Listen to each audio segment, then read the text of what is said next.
Okey,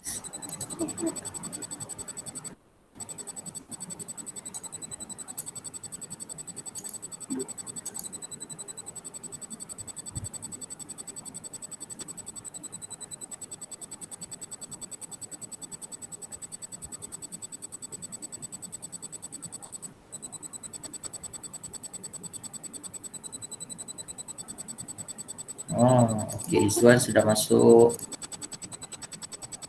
Okey, Assalamualaikum warahmatullahi wabarakatuh dan selamat sejahtera. Okey. Nah, semua sihat? Sehat, Alhamdulillah.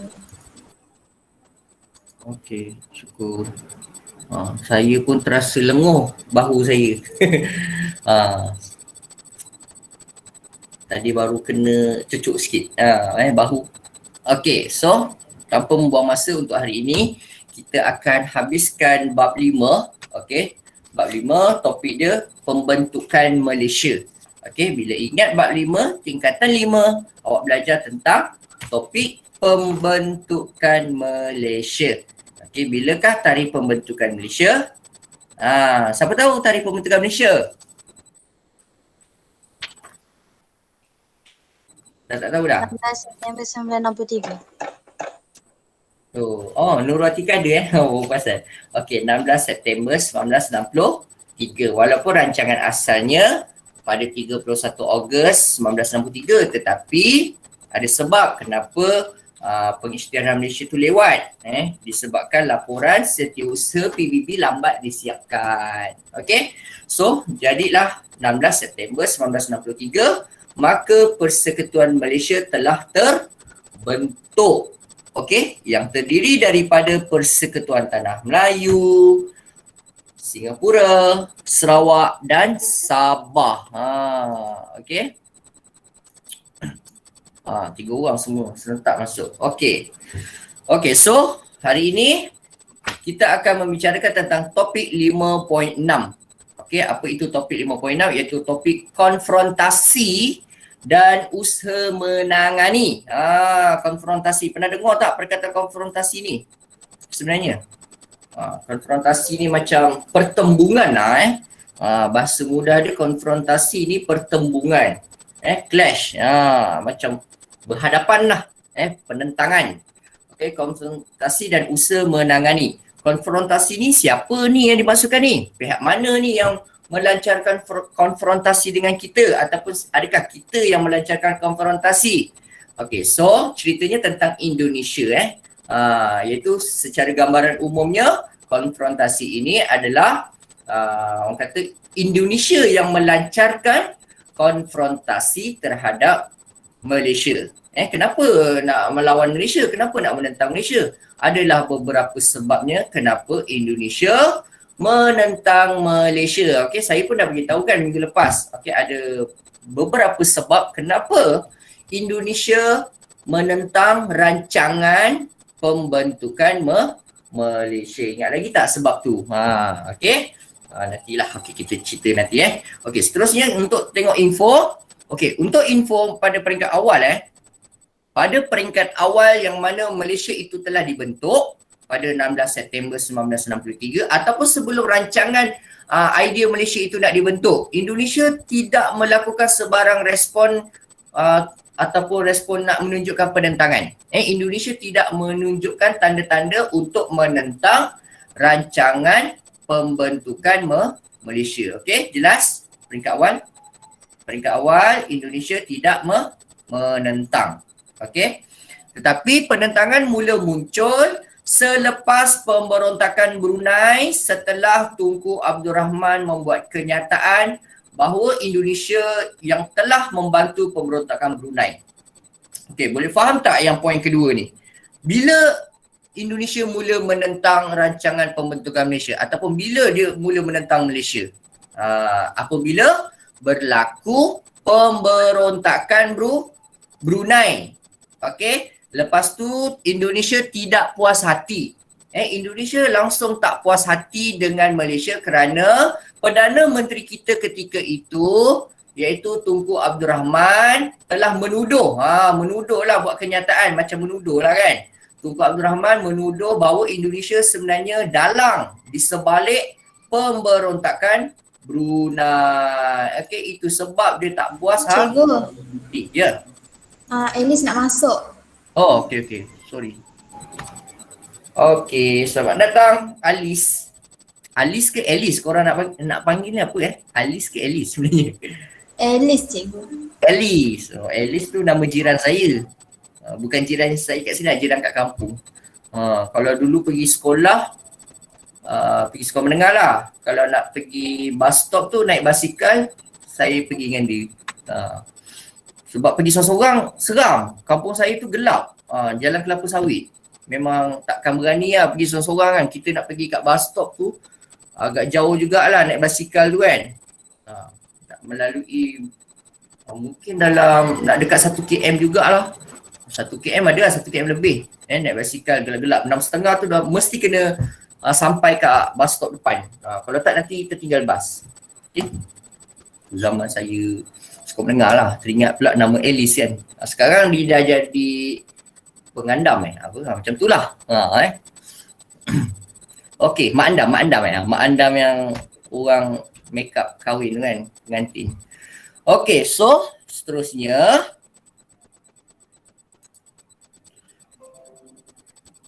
okey, apa lagi sebab kenapa Indonesia mula melancarkan konfrontasi terhadap Malaysia?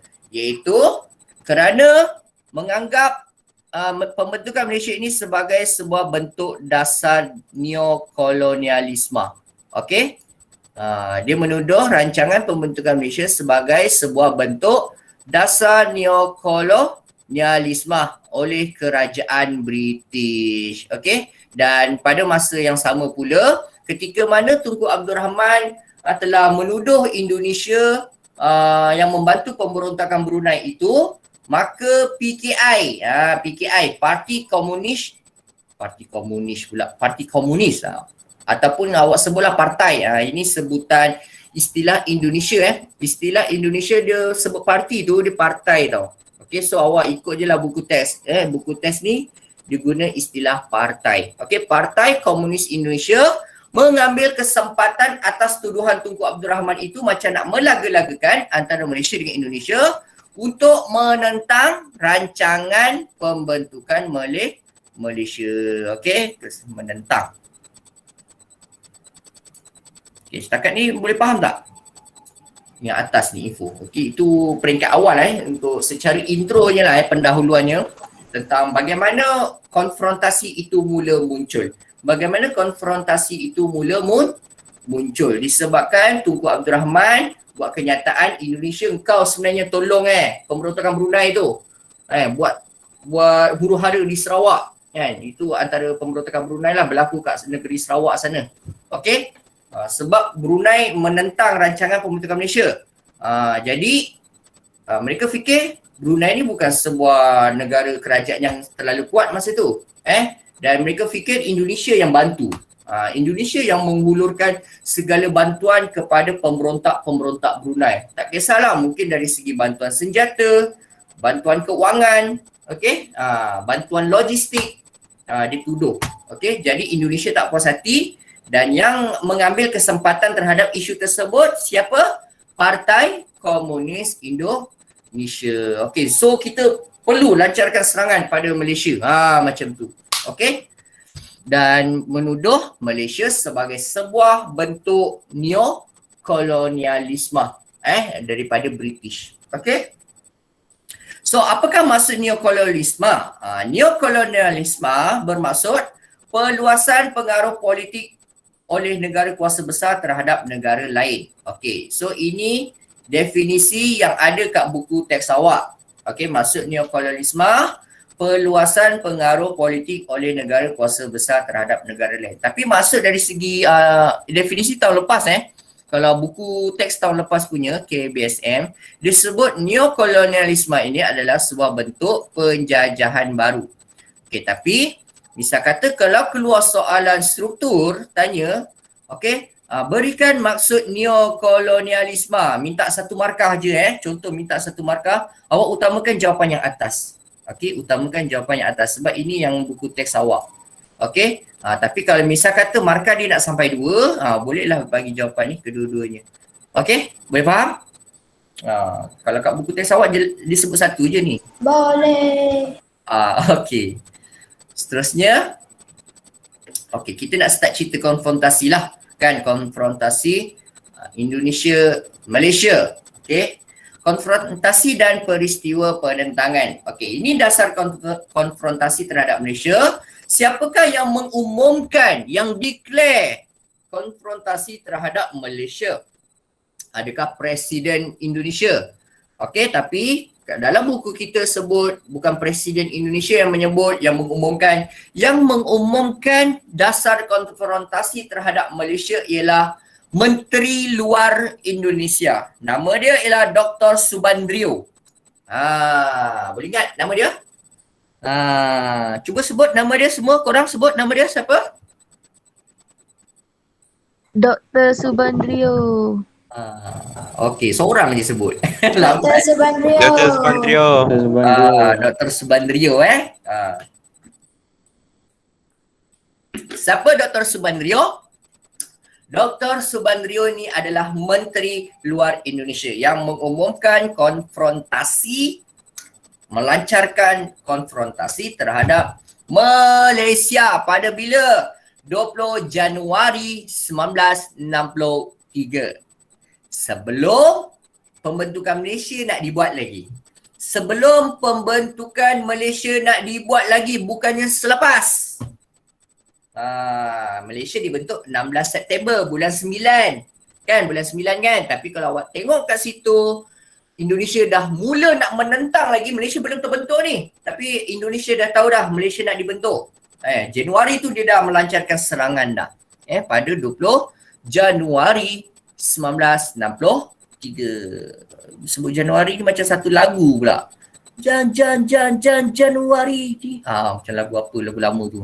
Okay, so seterusnya ialah yang kedua, beliau, siapa yang kedua ni? Beliau tu, tu Dr. Subandrio lah disebut. Beliau menggunakan alasan rancangan pembentukan Malaysia itu sebagai sebuah ancaman keselamatan terhadap Indonesia. Okay, so sebenarnya kalau secara kesimpulannya lah, Dr. Subandrio kata, kenapa dia melancarkan konfrontasi itu disebabkan pembentukan Malaysia itu merupakan ancaman keselamatan terhadap Indonesia. Itu Dr. Subandrio yang cakap tau. Tapi kalau kita buat rumusan lengkap, ada berapa poin kat sini antara sebab. Apa sebab-sebab Indonesia menentang Malaysia? Ada 3 sebab sebab yang pertama ialah yang inilah kan. Sebab Tunku Abdul Rahman telah membuat kenyataan Indonesia membantu pemberontakan Brunei. Itu antara sebab utama kenapa mereka mula membenci Malaysia ataupun cuba nak menentang Malaysia. Kedua, disebabkan menuduh Malaysia ni dah mengamalkan dasar neokolonialisme. Sebab dia kata Indonesia ni menuduh pembentukan Malaysia ni sebagai idea British tau. Awak kena faham tau. Okay, itu fahaman pemimpin Indonesia. Sebenarnya pemimpin Indonesia berfikir sebenarnya rancangan pembentukan Malaysia itu mereka percaya bahawa pemimpin negara kita masa itu terlalu mengikut kata-kata British. Okay, dan pada masa itu juga kalau satu dunia sebenarnya mengalami perang dingin. Awak pernah dengar tak perang dingin? Pernah dengar tak perang dingin tu? Pernah. Ataupun saya type tepi ni lah perang dingin. Ataupun tak keluar. Tak keluar. Okey, perang dingin ataupun bahasa Inggeris dia Cold War. Okey, yang mana satu dunia ketika itu ada berlaku orang kata konflik permusuhan antara dua kuasa besar dunia. Dua kuasa besar dunia ini siapa? Dua kuasa besar dunia ini antaranya adalah Amerika Syarikat. Okey, Amerika Syarikat yang mewakili negara blok barat, kuasa barat ataupun negara demokrasi ataupun kapitalis. Dan lagi satu kuasa besar yang lain adalah Soviet Union ataupun kita senang kata Rusia lah. Negara sekarang tu Rusia. Dulu dia komunis. Masa ketika mana negara Rusia mengamalkan fahaman komunis, negaranya dikenali sebagai Soviet Union. So ada konflik antara Amerika dengan Soviet Union masa tu. Masing-masing cuba nak sebarkan kuasa masing-masing. Amerika Syarikat nak sebarkan demokrasi dan kapitalis kat beberapa wilayah negara-negara yang lain. Contohnya kita. Kita ni ikut Amerika. Kita awal-awal merdeka kita memang pro Amerika, pro Britain, pro Barat. Kita bermusuhan dengan komunis. Kita langsung tak ikut Rusia, China, kita tak ikut. Tapi Indonesia, negara Indonesia, dia tak ikut Barat, dia tak ikut Amerika, dia tak ikut Britain. Indonesia mengikut lebih kepada berkiblatkan Rusia, Soviet Union dan ikut China. Itu Indonesia. Yang zaman tu lah. Okay. So, dunia menghadapi orang kata konflik macam tu. Okay, so sebab itulah Indonesia kata menuduh bahawa pembentukan Malaysia itu sebenarnya sebuah jajan baru ataupun pengaruh politik oleh negara kuasa besar terhadap negara lain. Maksudnya British tu macam nak meluaskan kuasa, nak ambil rampasan, nak mengambil wilayah-wilayah Sarawak, Brunei, Singapura apa semua. Kau nak bolot semua wilayah yang ada Asia Tenggara. Indonesia menuduh macam itulah. Itu yang disebut neokolonialisme. Okay, itu yang saya boleh bagi awak faham lah. Okay, so seterusnya.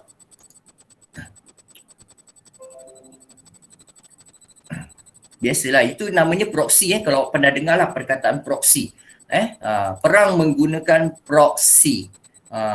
Tapi kita sekarang Malaysia ni, kita tak ada nak ikut mana-mana negara. Kalau dulu maybe kita follow hanya negara-negara barat saja, Amerika, Britain kita follow. Kita tak nak ikut negara lain. Tapi sekarang kita ni mengamalkan dasar berkecuali. Okay, kita nak Amerika kita baik, Britain kita baik, Rusia pun kita baik, China pun kita nak baik, Korea pun nak baik. Tapi ada dua negara je kita tak baik kan. Israel dan Korea Utara. Itu je lah negara yang kita tak ada hubungan diplomatik. Okay, so seterusnya. Apa ni saya pergi?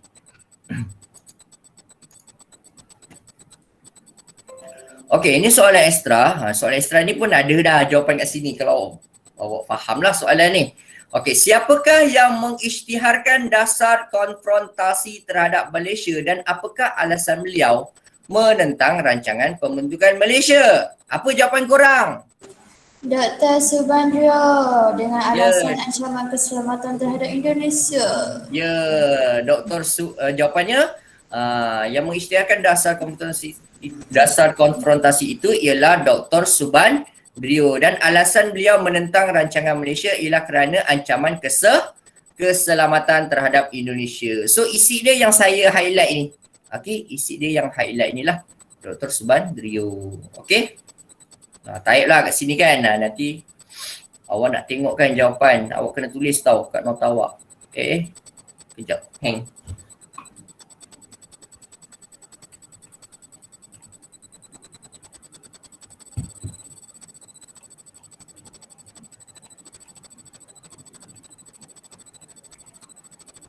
Bunyi azan ke komat tu? Azan dah kan? Azan rasa daripada tadi kan? Sini Itu baru azan? Baru azan saya dengar azan sini. Itulah. Mana ni jauhnya? Bab 5 ni banyak juga Bab 6 tak banyak sangat.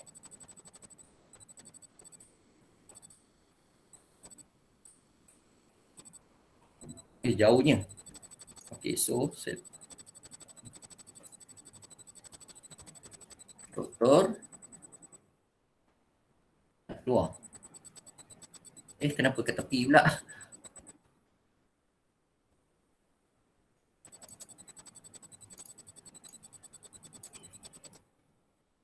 Doktor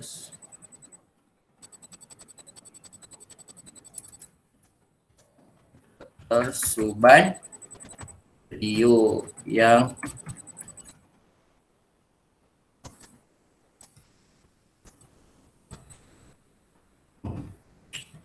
akan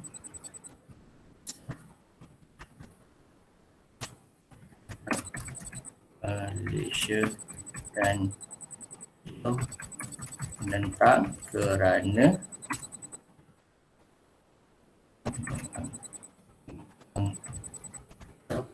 Pembentukan Malaysia sebagai ancaman keselamatan terhadap Indonesia. Okey, ini jawapan dia ya. Salin lah.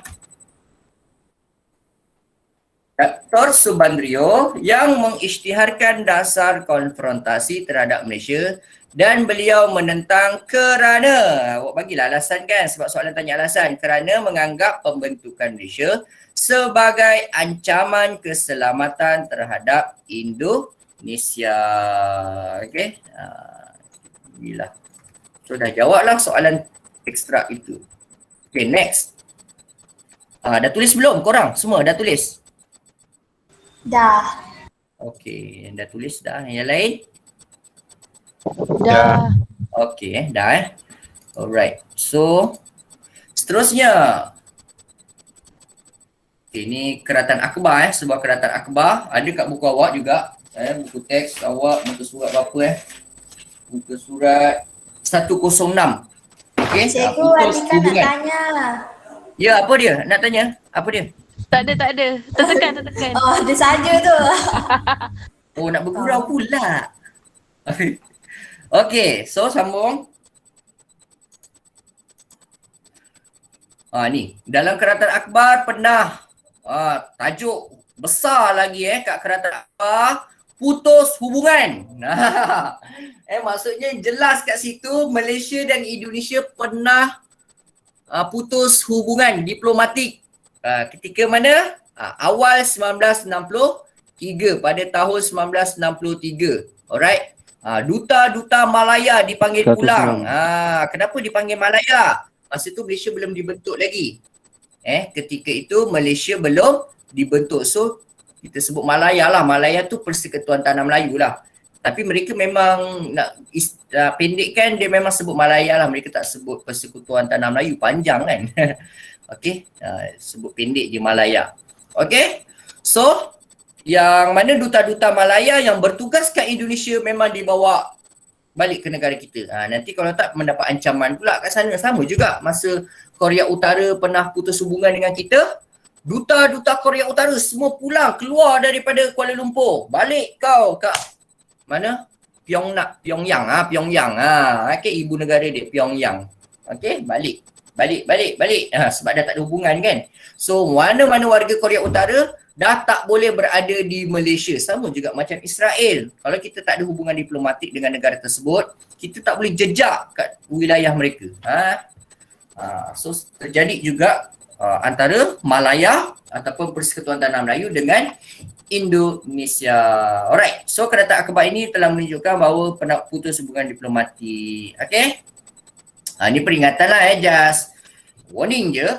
Kalau awak tengok buku teks awak kan, awak kaji buku teks, ada gambar-gambar tu, awak rajin-rajin lah tengok sebab soalan-soalan objektif, soalan struktur kadang suka keluar gambar-gambar Alright. So ini kronologi, urutan cerita lah urutan cerita ringkas tentang peristiwa penentangan Indonesia terhadap Malaysia. Okey, pada 20 Januari 1963. Ingat lagi tak 20 Januari? Kalau tengok kat sini, sama tak tarikh dia? Sama kan? Ni 20 Januari kan? Dr. Subandrio mengumumkan dasar konfrontasi pada peringkat awal 20 Januari. Sama juga kat sini.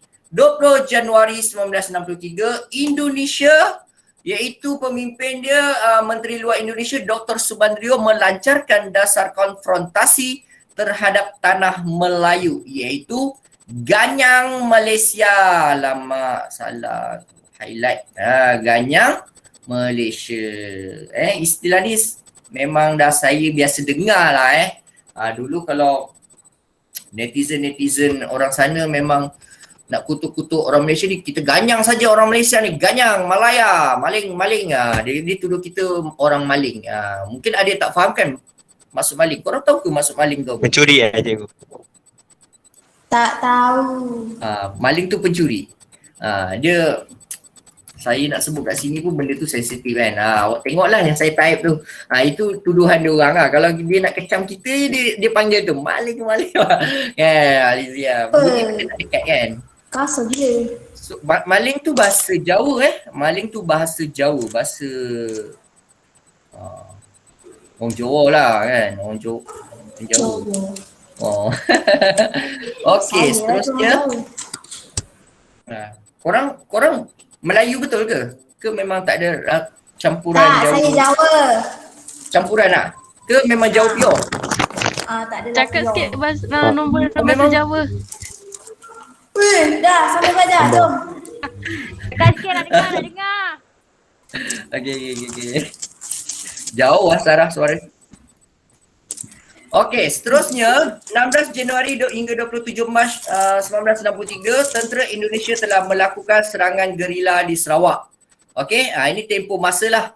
Walaupun Indonesia telah melancarkan dasar konfrontasi pada 20 Januari, tapi sebelum itu lagi, 16 Januari lagi, tentera Indonesia sebenarnya dah buat serangan gerila terhadap negeri Sarawak.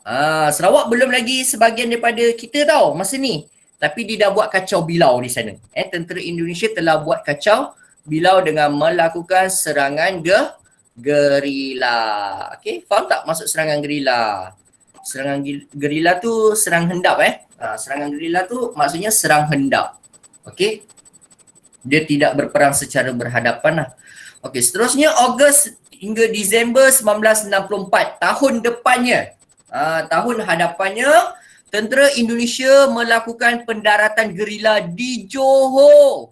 Alamak, kat Johor tahun depannya lebih advance. Kita masuk, ini dah jadi pembentukan Malaysia dah wujud. Pembentukan Malaysia telah wujud. Dan Indonesia telah berani melancarkan serangan di kawasan lebih dekat dengan kerajaan pusat. Iaitu Semenanjung. Iaitu di Johor, Labis. Banyak kat area Gamat Labis sana. Okey, so seterusnya peristiwa penentangan lagi. Kalau awak tengok kat sini dia pecah tau. Peristiwa penentangan yang ini. Lepas tu kat sini pun cerita lagi peristiwa penentangan. Jadi nak kena jadi nak kena faham dua-dua lah okey. So seterusnya peristiwa penentangan serangan Indonesia yang lebih kita lebih kata spesifik lah lebih detail, serangan ketenteraan Indonesia terhadap Malaysia. Okey, pada 12 April 1963. 12 April, bulan April juga ni, bulan malang ni. Biasa April ni banyak benda-benda kejadian yang kita tidak suka. Okey, antaranya Malayan Union kan, 1 April 1946. Okey, iaitu 12 April 63 berlaku apa? Ketenteraan terawal berlaku di Tebedu, Sarawak. Tindakan ketenteraan terawal berlaku di Tebedu, Sarawak. Sekejap kat sini mungkin ada yang confused. Okey, sini serangan gerila. Kenapa kat sini disebut ketenteraan terawal? Tapi sedangkan kat sini 16 Januari lebih awal kan? Ini bukan ketenteraan ke? Mungkin saya yang faham, yang saya faham kemungkinan apa beza 12 April dengan 16 Januari ni? Okey, bezanya 12 April ni tentera Indonesia masuk dengan jumlah tentera yang lebih ramai. Serangan lebih tersusun. Boleh faham tak? Sebab tu disebut kat sini ketenteraan terawal berlaku di Tebedu, Sarawak. Tapi kalau serangan gerila ni bukan bermaksud ketenteraan yang serang secara tersusun secara organised, tidak. Serangan gerila ni macam sembunyi-sembunyi. Macam orang kata tembak musuh tu ataupun tembak pasukan keselamatan kita ke. Lepas tu kita tak tahu, mana ni musuh kat mana kan. Dia serangan secara senyap-senyap. Itu serangan gerila tau. Tapi serangan yang lebih jelas, terang-terangan, berhadapan, iaitu berlaku pada 12 April 1963, iaitu di Tebedu, Sarawak. Iaitu dengan mendaratnya tentera dan separa tentera. Kenapa ada tentera dan separa tentera? Okey, kalau tengok buku teks pun sama, saya ambil yang sama. Okey, tentera ni maksudnya tentera berpakaian seragam yang orang kata orang kata apa tentera tetap tentera tetap. Boleh faham tak tentera tetap ni apa? Tentera yang memang orang kata permanent lah, permanent tentera punya. Separa tentera ni macam tentera yang tentera simpanan lah, senang kata bahasa mudah dia separa tentera ni tentera simpanan. Apabila pasukan itu perlu mendapatkan bantuan, pasukan bantuan itu dihantar. Pasukan-pasukan tentera bantuan itulah dipanggil separa tentera. Okey. Seterusnya 29 Disember 1963. Ini lebih jelas. Tentera Indonesia dan Malaysia berbalas tembakan di Kalabakan Sabah. Okey. Ini ceritanya. Okey, April. Lepas tu masuk Disember pula, penghujung 63, kita dah Sabah dah sebahagian daripada Malaysia tau. Sabah dah sebahagian daripada Malaysia. Dah berlaku berbalas tembakan antara tentera Indonesia dan Malaysia di Kalabakan Sabah. So sengit lah berlaku. Benda tu sengit. Okey. Okey, mungkin ada yang tertanya-tanya kan, apa beza cikgu peristiwa penentangan yang atas ni dengan bawah ni cikgu? Okey, yang atas ni lebih kepada secara umum je. Yang ini serangan secara umum sahaja. Indonesia lancarkan konfrontasi ataupun ganyang Malaysia. Lepas tu serangan secara gerila saja. Okey, bezanya serangan gerila. Serangan gerila ni macam serang yang orang kata tidak secara direct. Boleh faham tak? Serangan gerila ni serangan yang tidak bersifat direct. Yang tidak berterus terang sebenarnya. Sembunyi-sembunyi tembak tu. Dan kita pun tak berapa jelas. Adakah dia sebenarnya betul-betul nak tunjukkan perang pada kita. Okey. Tapi yang betul-betul Indonesia betul-betul nak tunjuk dia sebenarnya ingin menyerang kita, peristiwa yang bawah ni peristiwa yang bawah ini, okey, iaitu serangan yang jelas lah daripada ketenteraan dia sendiri memang attack kita. Okey. So 2 September 1964 pada tahun berikutnya, tahun 64, dah lama juga 63 Disember pergi ke bulan 9 tahun 64 2 September, iaitu sebanyak 30 orang gerila Indonesia telah mendarat di Labis Johor. 30 orang gerila Indonesia telah mendarat kat Labis Johor, iaitu ceritanya antaranya beberapa gerila Indonesia telah ditahan. Gerila Indonesia yang tak selamat telah ditahan oleh pasukan tentera Malaysia. Kalau awak tengok kat YouTube pun saya tak berapa jumpa lah. Saya type je lah Google search adalah gambar-gambar mayat-mayat tentera mereka yang mati sebab mereka berperang dengan kita kan. Dan kita pun banyak bantuan juga tentera-tentera daripada barat pun tolong kita tau. Jangan awak tak tahu. Tentera-tentera barat pun daripada Britain, Australia tolong kita juga bantu untuk melawan tentera Indonesia. Kita tak perang bersendirian lah lawan Indonesia sebab kita kurang kelengkapan perang. Okey. Sebab kita pun baru merdeka kan. Okey, dan akhir sekali Dr. Ismail Abdul Rahman membawa isu serangan Indonesia terhadap Malaysia ke Majlis Keselamatan PBB. Okey, Dr. Ismail Abdul Rahman. Okey, pernah menjadi timbalan Perdana Menteri dan Menteri Luar juga Menteri Luar Malaysia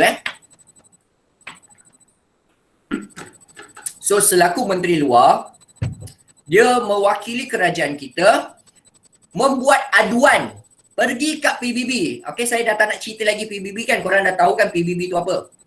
Pertubuhan Bangsa-Bangsa Bersatu. Kat office dia kat New York kan. Semua dah tahu kan.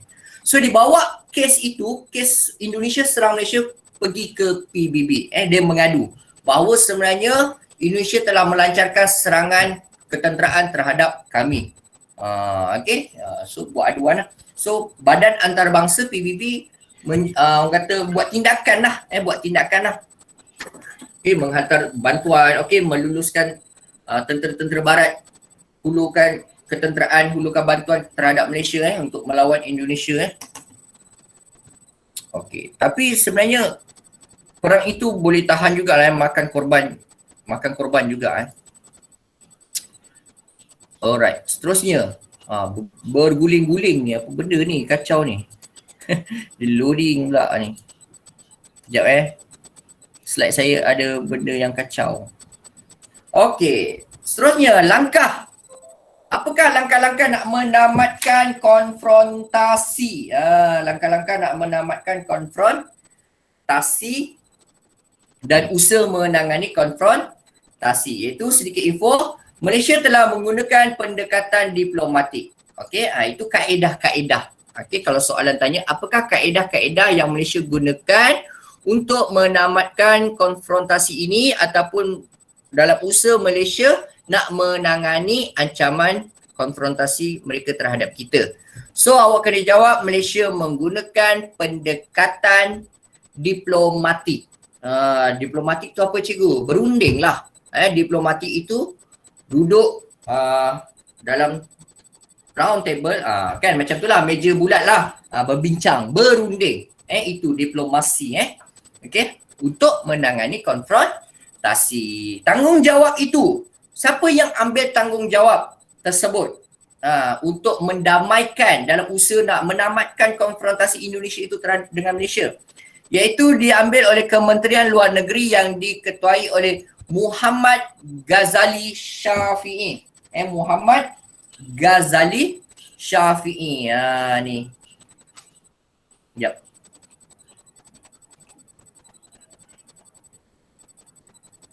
Ni orangnya.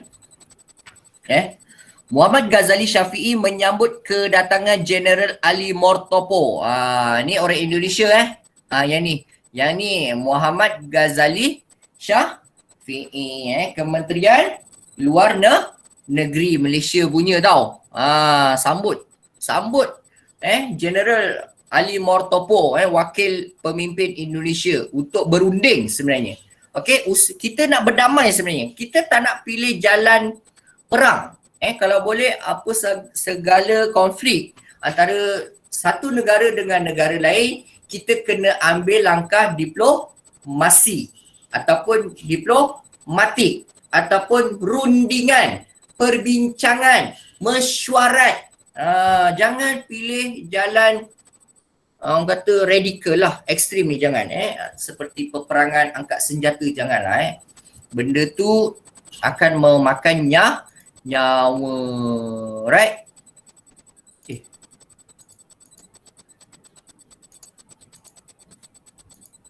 Okay.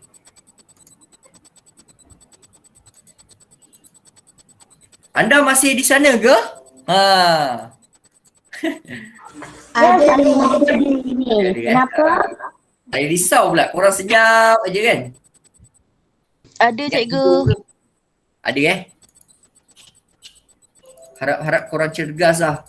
Dia belajar online ni memang tak sama kan? Kalau kita ngajar depan-depan ni lain macam sikit. Kan nanti tiba-tiba korang minta cerita hantu lah, apalah. Okey, so seterusnya. Antara peranan Kementerian Luar Negeri dalam menangani hal ini, mereka buat apa? Mereka cuba mematahkan kempen propaganda dan mendapatkan sokongan negara luar. Ini peranan Kementerian Luar Negeri Malaysia tau, Malaysia punya. Okey, peranan Kementerian Luar Negeri Malaysia yang dipimpin Muhammad Ghazali Syafiee. Apa peranan dia nak menangani ancaman Indonesia itu? Cuba usaha mematahkan kempen propaganda. Kempen propaganda ni siapa yang lancarkan? Kempen propaganda itu Indonesia yang lancarkan. Indonesia yang melancarkan kempen-kempen propaganda. Indonesia sebenarnya banyak pergi negara-negara lain. Dia cuba buat, orang kata, mempromosikan ataupun buat kempen supaya negara-negara lain menyokong Indonesia dan benci Malaysia. Boleh faham tak?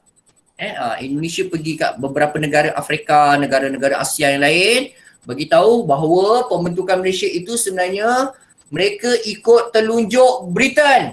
Dia macam tu dituduh. Dituduh Malaysia macam tu. Sebenarnya Malaysia sedang melakukan sebuah bentuk penjajahan baru. Neokolonialisme.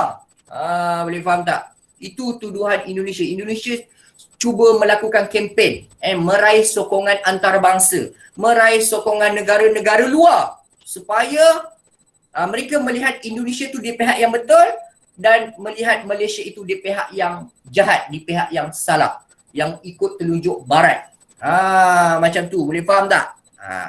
So, peranan Kementerian Luar Negeri Malaysia nak patahkan kempen-kempen propaganda oleh Indonesia itu. Faham tak faham ni aku cakap ni? Okay. So, dan yang kedua, peranan Kementerian Luar Negeri Malaysia yang kedua, Malaysia dalam usaha nak menangani ancaman konfrontasi Indonesia, Malaysia juga perlu dapatkan sokongan negara-negara luar juga. Kita macam tak boleh bersendirian. Kalau kita bersendirian, musnah negara kita nanti.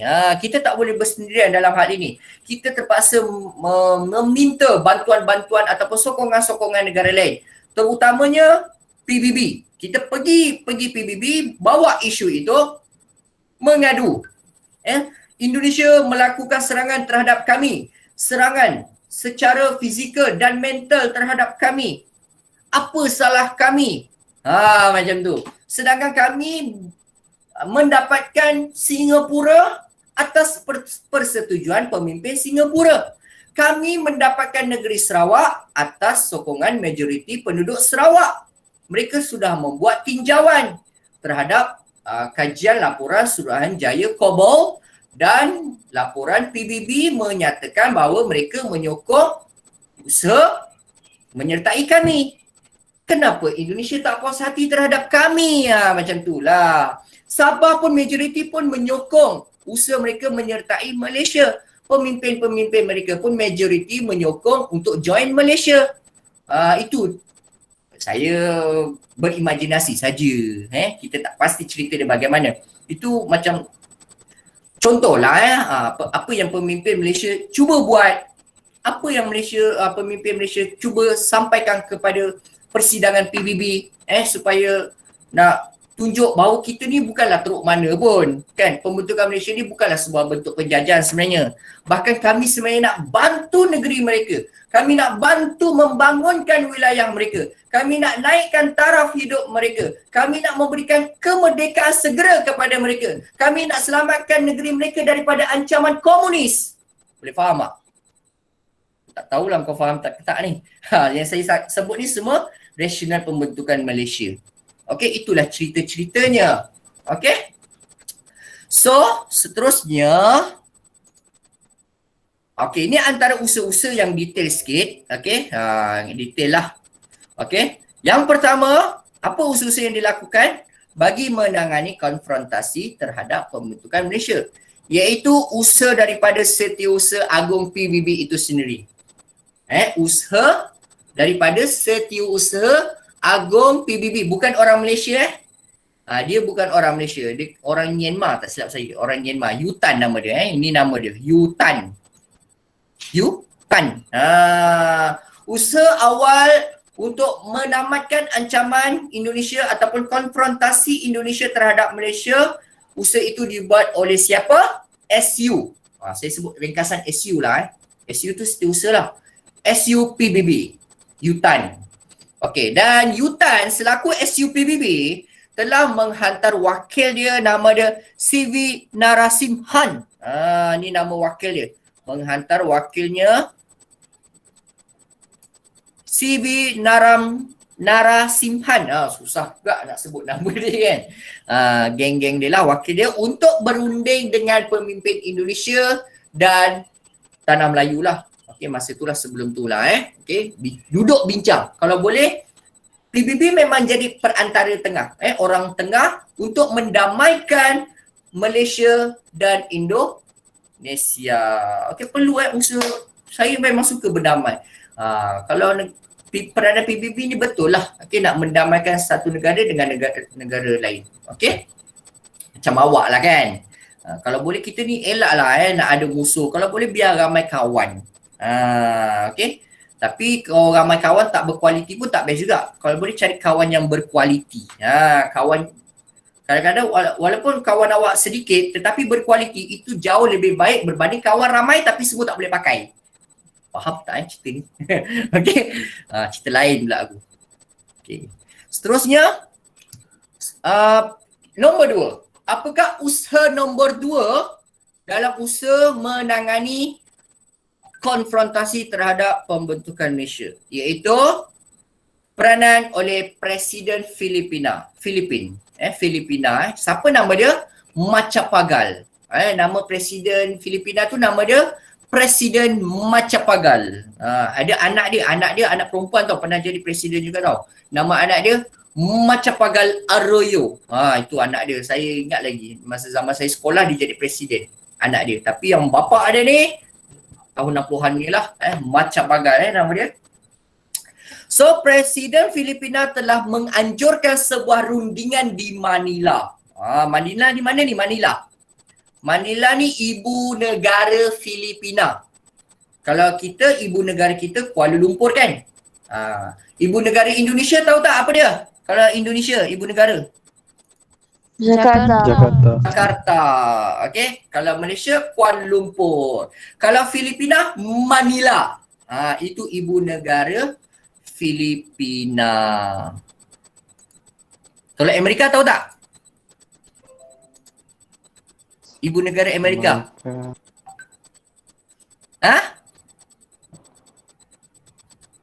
Tak dengar lah, Fik.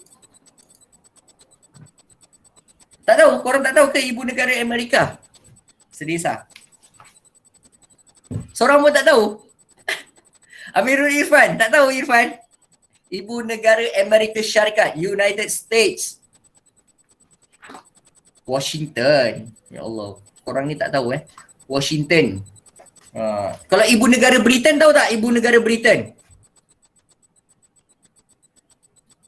London. Tak tahu. London. Tahu pula. Penjajah awak tahu. Amerika tak tahu Kesian Amerika. Itu belum saya tanya Rusia lagi. Rusia apa? Ibu negara Rusia. Moskow. Ibu negara Perancis. Paris. Ibu negara Jerman. Munich. Ibu negara Spanyol. Madrid. Ibu negara Itali. Milan. Itu negara-negara utama lah. Okay, next. Terusnya. Okey, ini usaha yang kedua. Presiden Macapagal ataupun Presiden Filipina menganjurkan rundingan kat Manila. Apa cerita dia? Okey, so ketika mana Presiden Macapagal telah menganjurkan sebuah rundingan di Manila, ketika itu pemimpin kita ada datang untuk menghadiri rundingan di Manila tersebut.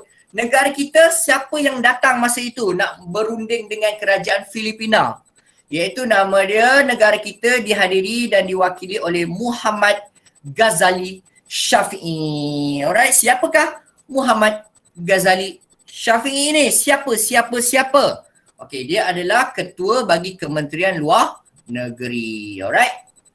So, usaha yang ketiga, bagaimana usaha-usaha dalam menangani konfrontasi Indonesia terhadap pembentukan Malaysia? Okey. Tak kisahlah Indonesia ke Filipin ke So, iaitu Presiden Soekarno. Presiden Soekarno, kenal tak? Kenal. Tak ada gambar kat buku teks tak ada Serius tak? Korang kenal tak Presiden Soekarno? Saya tunjuklah gambar dia sikit. Presiden Soekarno. Presiden Soekarno ni Presiden Indonesia Raya. Indonesia Raya Indonesia lah.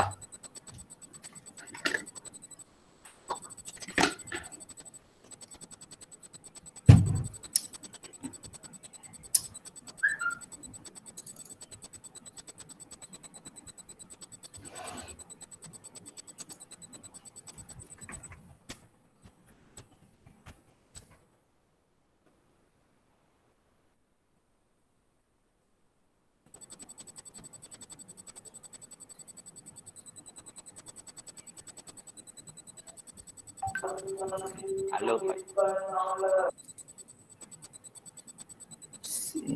Save image as.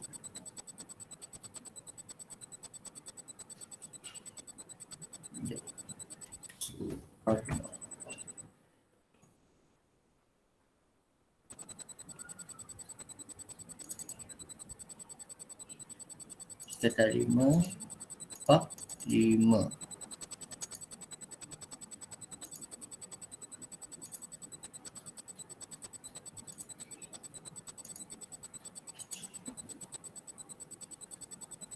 Sekejap eh.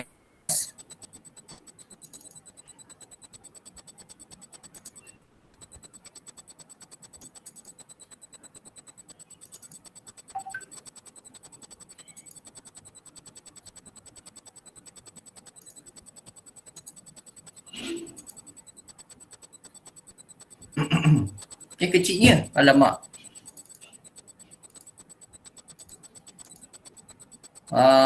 Inilah. Kalau korang pernah nampak wajahnya, inilah wajah Presiden Indonesia, iaitu Soekarno. Okey, ketika mana beliau memimpin Indonesia, beliaulah yang berusaha untuk melancarkan konfrontasi terhadap Indonesia dan menyokong penuh dasar kata slogan Ganyang Malaysia. Okey, lepas tu nanti bila kepimpinannya diambil alih oleh Presiden Soeharto, Presiden Soeharto ambil alih kepimpinan dia, barulah Malaysia dengan Indonesia mula berbaik. Tapi zaman dia memerintah ni, dia ni Presiden Indonesia yang pertama tau. Zaman dia memerintah memang orang kata anti lah, anti terhadap pembentukan Malaysia. Okay, so seterusnya.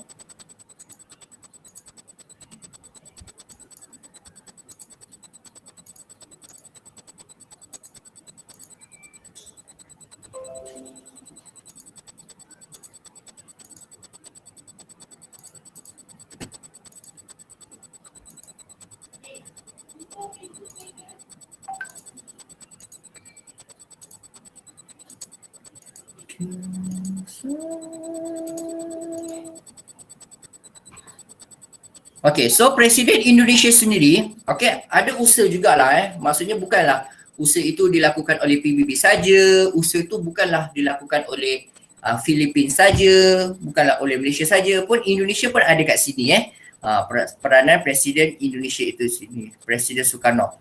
Presiden Soekarno telah mengundang Tunku Abdul Rahman untuk bertemu di Tokyo. Tokyo ni negara mana? Siapa tahu Tokyo ni kat mana? Ya, Tokyo di negara Jepun, Jepang. Macam istilah Nippon. Okey, ada orang sebut Jepun, Jepang, Japan. Samalah tu. Okey. So Presiden Soekarno telah mengundang atau jemput untuk bertemu dengan Tunku Abdul Rahman, Perdana Menteri kita, berjumpa di Tokyo. Okey. So kenapa mereka berjumpa di Tokyo?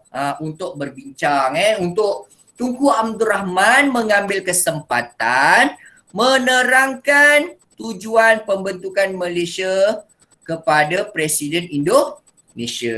Senang kata macam Tokyo tu jadi tempat perantara lah, tempat pertemuan mereka berjumpa, bersembang. Macam Tunku Abdul Rahman nak rasionalkan kenapa Malaysia perlu dibentuk, nak bagi tahulah tujuan sebenar kenapa Malaysia perlu dibentuk. Nak bagi tahu kepada siapa? Nak beritahu kepada Presiden Soekarno yang berjumpa kat Tokyo. Undangan Presiden Soekarno sendiri, dia tak undang kat negara Indonesia tau. Kan? Kalau pelik tengok sini. Dia undang jumpa kat Tokyo. Okay? So yang keempat, usaha yang keempat dalam usaha menangani konfrontasi terhadap pembentukan Malaysia ialah Tun Abdul Razak. Okey, Tun Abdul Razak masa tu timbalan Perdana Menteri. Tun Abdul Razak, timbalan Perdana Menteri, telah menghadiri mesyuarat di Manila. Tun Abdul Razak telah menghadiri mesyuarat di Manila. Manila kat mana? Filipina. Ya, ibu negara Filipina. Okey. So, kenapa dia datang ke sana? Kenapa bukan Perdana Menteri yang pertama pula Tun Abdul Razak pula pergi kan? Okey, so Tun Abdul Razak masa tu selaku Menteri Luar juga, Wakil Menteri Luar juga menghadiri mesyuarat peringkat Menteri Luar di Manila untuk menyelesaikan konfrontasi. Okey. Dan Dr. Subandrio pun datang juga. Dr. Subandrio masa tu Menteri Luar juga, Menteri Luar Indonesia, turut hadir sebagai wakil Indonesia. So Tun Abdul Razak dan Dr. Subandrio ni bertentang mata lah. Bertentang mata di di Manila, Filipina. Okey. Bukan Tunku Abdul Rahman tau yang pergi sana. Tun Abdul Razak selaku Menteri Luar Malaysia masa itu juga. Okey. So seterusnya Tunku Abdul Rahman, Presiden Soekarno dan Presiden Macapagal. Tunku Abdul Rahman ni Perdana Menteri kita. Presiden Soekarno, Presiden Indonesia. Presiden Macapagal, Presiden Filipina. Menghadiri mesyuarat di Manila. Manila lagi. Bukan Jakarta bukan KL. Apa-apa pun banyak jumpa kat mana? Manila kat Filipina. Seronok sikit kot Filipina, negara dia mungkin dekat dengan pantai kan, cantik. Tak tahu kenapa jumpa kat Manila dia kan. Okey. Kat Tokyo, kat KL mana tak ada lagi. KL tak ada, belum lagi. Okey. Tak jumpa lagi Alright. So, kenapa membabitkan 3 pemimpin ini? Malaysia, Indonesia, Filipina. Kenapa? Siapa boleh beritahu saya? Kenapa usaha dalam menangani konfrontasi ini melibatkan 3 pemimpin ini? Malaysia, Indonesia, Filipina. Kenapa 3 pemimpin ini tak? Kenapa bukan Thailand ke? Bukan Brunei ke? Bukannya Myanmar ke? Laos ke? Vietnam, Kemboja? Kenapa? Siapa boleh beritahu saya? Kenapa usaha nak mendamaikan ni melibatkan 3 buah negara ni? Saya rasa sebab diorang ni kan negara jiran dengan Tanah Melayu. Negara jiran dengan Tanah Melayu. Okey, Thailand pun berjiran. Tapi kenapa Thailand tak sibuk-sibuk nak berdamai dengan kita? Why? Okey, so kejap mungkin korang terlupa. Awal-awal orang kata rancangan pembentukan Malaysia ni siapa yang menentang sebenarnya? Rancangan pembentukan Malaysia ni siapa yang menentang? Boleh beritahu saya, mana negara yang menentang pembentukan Malaysia? Indonesia. Indonesia lagi satu? Filipin. Ya, Filipin. 2 negara ini menentang pembentukan Malaysia. Okey, 2 negara ini menentang pembentukan Malaysia. Awak tengok balik nota saya muka surat 6. Nota saya muka surat 6. Okey, Filipina menentang. Kenapa Filipina menentang? Sebab Filipina menuntut Sabah itu milik wilayah dia. Filipina menentang pembentukan Malaysia sebab dia mendakwa dan ingin menuntut wilayah Sabah itu sebagai milik wilayah mereka. Sebab sejarahnya Sabah itu milik Kesultanan Sulu. Sebab dia kata bila Sabah join Malaysia, seolah-olah kenapa kau Tanah Melayu kau nak rampas Sabah ni? Macam tu tak? Macam tu lah maksud dia. Dan Indonesia, kenapa Indonesia menentang rancangan pembentukan Malaysia? Yang 3 sebab tu lah kan. Neokolonialisme oleh British. Okey, lepas tu ancaman keselamatan terhadap Indonesia dan sebab Tunku Abdul Rahman telah mendakwa, menuduh, membuat kenyataan bahawa pemberontakan Brunei itu didalangi oleh Indonesia. Sebab tu mereka tak puas hati. Itu antara sebab lah kenapa Indonesia dan Filipina menentang pembentukan Malaysia. Jadi situasi ini sangat, orang kata sangat tidak baik lah untuk negara kita. Sangat tidak baik. So kita juga berusaha untuk berdamai dengan Indonesia dan Filipina. Sebab tu kalau awak tengok yang topik yang ini yang sekarang kita bincang ni, banyak membabitkan pemimpin negara kita dengan Indonesia dan Filipina. Okey, ni tengok Presiden Filipina ada, ni Presiden Soekarno ada, Indonesia lah ni Soekarno. Lepas tu kat sini lagi cerita Tunku Abdul Rahman, Soekarno, Filipina ni presiden, pemimpin-pemimpin orang semua berjumpa, semua nak ke arah usaha damai. Semua nak usaha damai, usaha nak menangani konfrontasi. Okey. So, seterusnya Tunku Abdul Rahman, Presiden Soekarno, TARD Tunku Abdul Rahman harap awak faham lah, saya buat ringkasan tau. Tapi dalam peperiksaan tolong jangan buat tar macam ni lah, tar jangan. Ini sekadar nota saja. Tunku Abdul Rahman, Presiden Soekarno dan Presiden Macapagal hadir mesyuarat di Manila pada sekitar tahun ni lah. Okey. Hasil mesyuarat tersebut Indonesia dan Filipina. Hasil mesyuarat tersebut, Indonesia, Filipina menerima pembentukan Malaysia. Okey. Selepas PBB membuat penilaian terhadap penerimaan Sarawak dan Sabah. Okey. Diorang tiga pemimpin yang ada konflik ini. Pemimpin Malaysia, Indonesia, Filipina, menghadiri mesyuarat kat negara Filipina, iaitu di Manila, ibu negara diorang. Okey, lepas tu hasil mesyuarat diorang berbincang, hasil keputusan terakhir, akhirnya Indonesia dan Filipina menerima pembentukan Malaysia setelah PBB. PBB badan antarabangsa tau. PBB badan dunia. Okey, so PBB dah buat penilaian. Indonesia dan Filipina, PBB mungkin bagi tahulah kat Indonesia dan Filipina, you jangan marah Malaysia ni. Sebab Sarawak dan Sabah pun mereka pun penduduk mereka majoriti setuju nak join Malaysia. Awak tak boleh marah mereka. Singapura memang lagi nak join referendum Singapura. Dah sebut memang mereka setuju. 100% memang mereka sokong nak menyertai Malaysia. Lee Kuan Yew sendiri memang dah tahu rancangan idea Malaysia tu memang nak pujuk Tunku Abdul Rahman, ambil dia, ambil Singapura masuk dalam Malaysia itu. So tak boleh petikai. Itulah peranan PBB. Peranan PBB. So PBB dah buat penilaian terhadap penduduk Sarawak dan Sabah, mereka sokong. Sebab tu Indonesia dan Filipina mula menerima. Kerajaan Indonesia dan Filipina mula menerima pembentukan Malaysia setelah PBB buat penilaian terhadap penduduk Sabah dan Sarawak dan mereka bersetuju untuk join Malaysia. Boleh faham saya memang suka bercakap ulang-ulang supaya awak tertanam kat kepala otak awak. Okey? Kalau lupa lagi, baca lagi. Itu je tips dia. Kalau lupa lagi, baca lagi. Ulang kaji balik.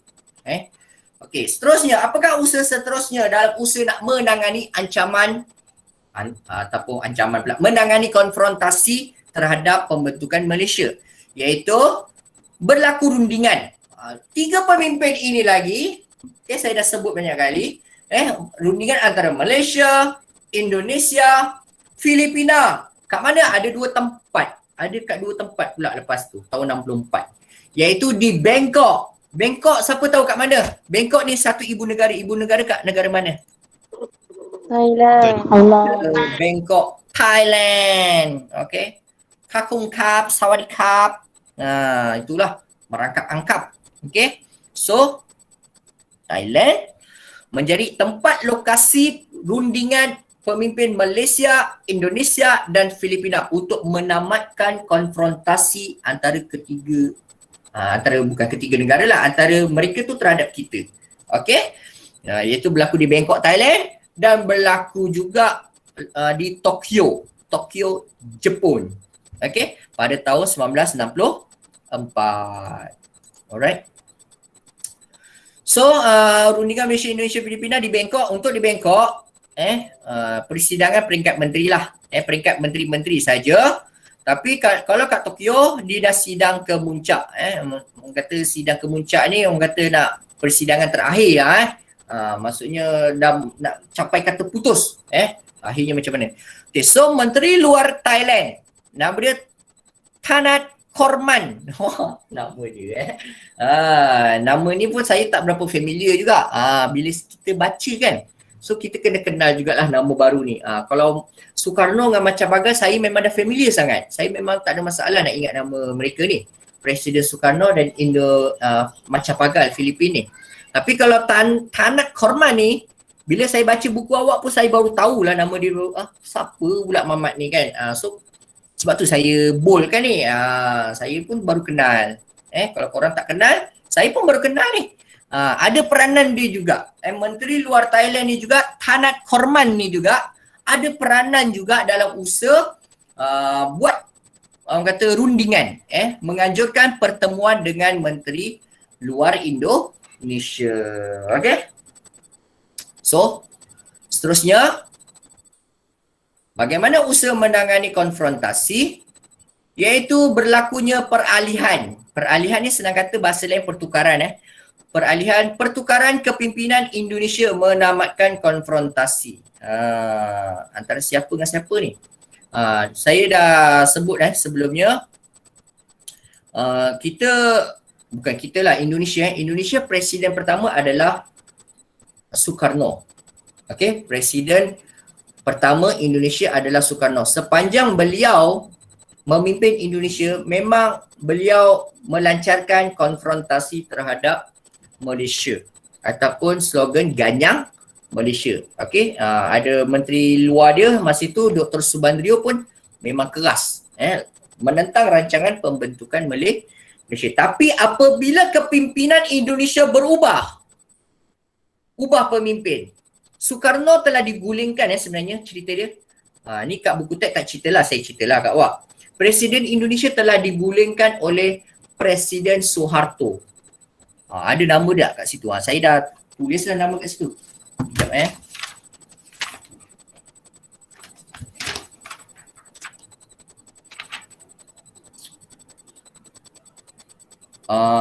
Presiden Soeharto ataupun General Soeharto. Okey, kalau kat buku teks dia guna nama General Soeharto kalau awak tengok buku teks, saya tunjukkan buku teks lah.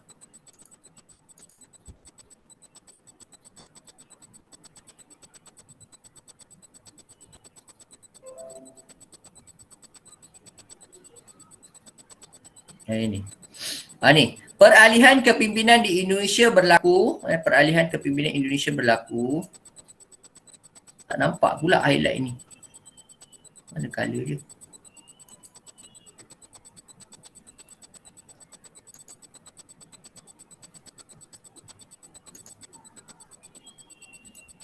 Peralihan kepimpinan. Peralihan kepimpinan ni maksudnya kenapa tak nak warna lain?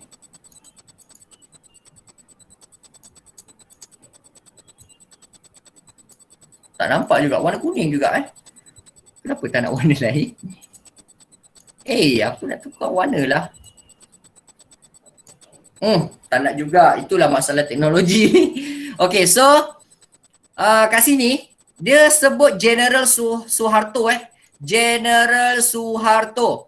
Okay, General Soeharto ni sebenarnya Presiden baru Indonesia. Tapi saya pelik, kali ni dia tak guna istilah presiden. Sebenarnya dia presiden tau.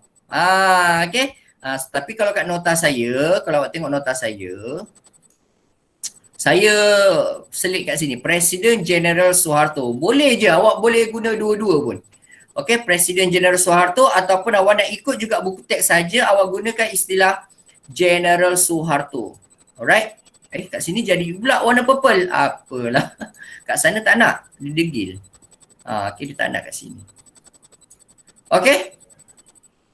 Inilah General Soeharto. Nampak tak muka dia? Ini General Soeharto ni ni General Soeharto. Yang tengah-tengah ni lah. Mana ni? Tak terkena pula. Anekdot. Tak ada pula anekdot.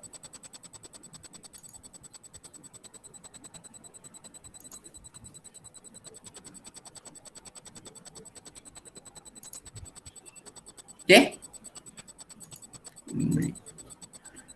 So, apakah yang dimaksudkan dengan berlaku peralihan kepimpinan Indonesia ni yang dapat tamatkan konfrontasi ni? Okay, iaitu daripada Presiden Soekarno kepada General Soeharto. Okay, General Soeharto dah ambil alih kepimpinan Indonesia Bila dia dah ambil alih kepimpinan Indonesia, maka tamatlah konfrontasi Indonesia terhadap Malaysia. Yang itu awak kena jelas. Okay? Itu awak kena jelas. Presiden General Soeharto telah melantik General Ali Martopo. Ingat lagi tak General Ali Martopo? Yang ni, yang gambar ni. Ni, General Ali Martopo ni. Ni kan. So, cerita dia. Presiden General Soeharto telah melantik General Ali Martopo dan Adam Malik untuk berunding dengan Malaysia bagi menamatkan konfrontasi. Ini zaman jelas sejak kepimpinan Indonesia berubah daripada Presiden Soekarno kepada General Soeharto, Indonesia betul-betul telah berbaik dengan Malaysia. Okey? Sebelum-sebelum ini memang ada usaha nak baik tapi belum cukup baik lagi. Belum betul-betul hubungan tu bersih. Tapi bila hubungan tu bersih, orang kata lebih jelas, clear, hubungan Malaysia dan Indonesia baik adalah ketika mana berlakunya peralihan kepimpinan di Indonesia daripada Presiden Soekarno kepada General Soeharto. Okey, boleh faham? Faham. Okey seterusnya. Apa poin yang seterusnya? Poin ni tak ada isi sangat just nak sebut je, kerajaan Indonesia telah mengumumkan tamatnya konfrontasi terhadap Malaysia pada 4 Ogos 1966. Ingatlah tarikh ni. Ni tarikh penting lah. Okey, 4 Ogos 1966. Okey. Melancarkan, orang kata ganyang Malaysia tu pada 20 Januari kan. Start ganyang Malaysia ni, konfrontasi ni 20 Januari 1963.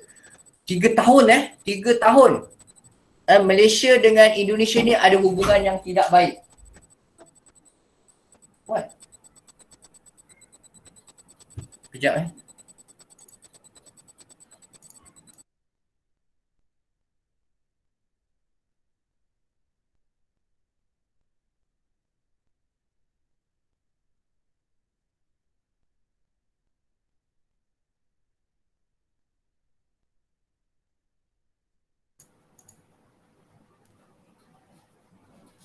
Hello.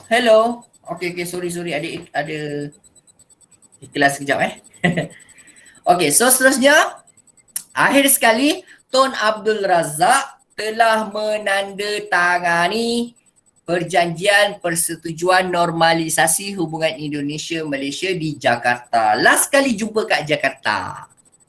Kalau tadi kita asyik sembang aja, cerita kat Manila lah, kat Tokyo lah, kat Bangkok lah, kan? Kat negara lain-lain kan? Tapi last kali kita jumpa kat Jakarta nak berbaik iaitu dengan Tun Abdul Razak menandatangani sebuah perjanjian. Apa nama perjanjian itu? Nama perjanjian tersebut ialah Perjanjian Persetujuan Normalisasi Hubungan Indonesia-Malaysia. Okey, itulah. Bila kata dah ditanda tangan kat situ, betul-betul menunjukkan bahawa Malaysia dan Indonesia telah berbaik-baik. Okey, jelas? Jelas. Kena ingatlah nama perjanjian tu apa. Perjanjian Persetujuan Normalisasi Hubungan Indonesia-Malaysia kat Jakarta. Jumpa juga kat negara mereka lah. Okey, seterusnya. Ni tips peperiksaan. Apa benda ni? Oh, ni contoh lah. Contoh soalan je. Ni kalau contoh soalan kalau soalan tanya, apakah usaha-usaha untuk menamatkan konfrontasi? Okay, so kena mulakanlah. Antara usaha-usahanya ialah usaha Setiausaha Agung PBB untuk menamatkan konfrontasi. Okay, ni cara mulakan ayat je lah. Okay, mesti ada subjek lah. Apa yang saya bold, yang saya hitamkan ni, poin utama poin-poin utama. Cikgu banyaklah cikgu nak hafal. Okey, sekiranya awak nak menguasai esei 8 markah, awak ingat yang hitam je lah. Boleh faham tak? Boleh. Sebut yang hitam-hitam ni jenis dah banyak markah dah, 8 markah boleh dapat dah esei. Okey, tapi kalau awak nak lebih menguasai kata konten topik ini, awak kenalah ambil tahu juga huraian ambil tahu juga untuk menguasai soalan objektif. Alright. So, seterusnya ni ceritanya. Ui, dah habis lah. Kita dah habis. Okay, ni buku apa ni? Okay, kita tamat pukul 10 kan? So, ada lagi setengah jam lagi. Okay, tengok gambar ni. General Ali Mortopo, Muhammad Ghazali Syafi'i, kan berjumpa ni. Okay, apakah rumusan yang anda boleh ambil daripada peristiwa dalam gambar di atas? Okay, ini gambar siapa ni? Ini gambar masa Tun Abdul Razak Yang ni gambar Tun Abdul Razak. Okey, ketika mana beliau menandatangani perjanjian normalisasi tu. Okey.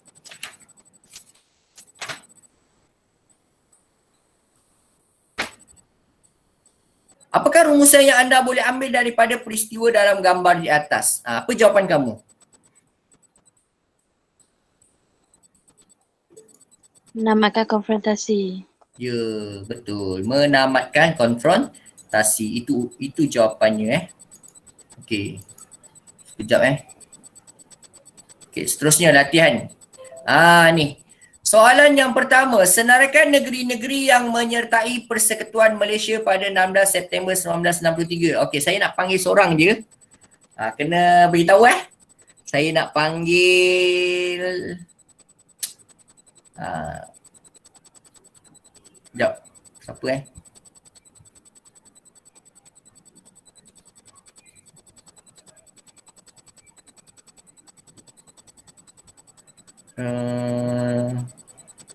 Syahmira. Syahmira dia? Syahmira? Apa jawapan awak? Apa negeri-negeri yang menyertai Persekutuan Malaysia? Senang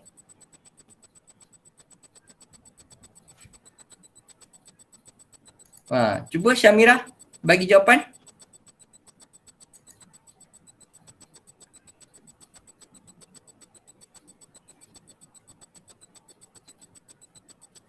Syamira ada tak? Tak dengar ke? Oh, dah keluar dah lain dah, takut dah. Jangan keluar. Okey, siapa lagi siapa yang nak jawab? Apa jawapan dia? Negeri-negeri yang menyertai Persekutuan Malaysia. Sabah, Sarawak, Singapura. Simple je jawapan tu. Okey. Senang je, bukan susah. Singapura, Sarawak dan Sabah. Tulis jawapan dia kat situ. Sekejap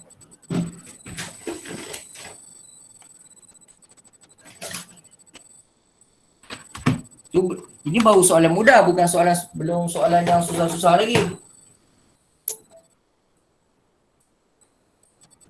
Okey, kejap.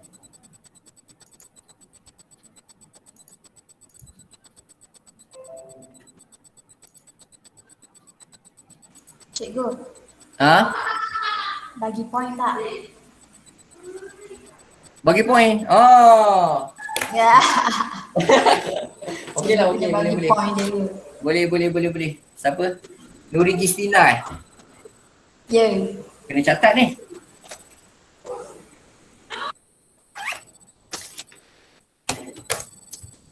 So, kita banyak masa lagi. Dah habis lah sebenarnya topik bab 5 ni. Nuri Gistina.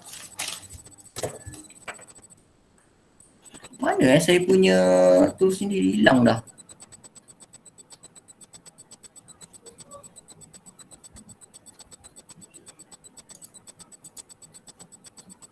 Cikgu. Saya bagi 3 jawapan tu 1 poin je ke? Alamak, dia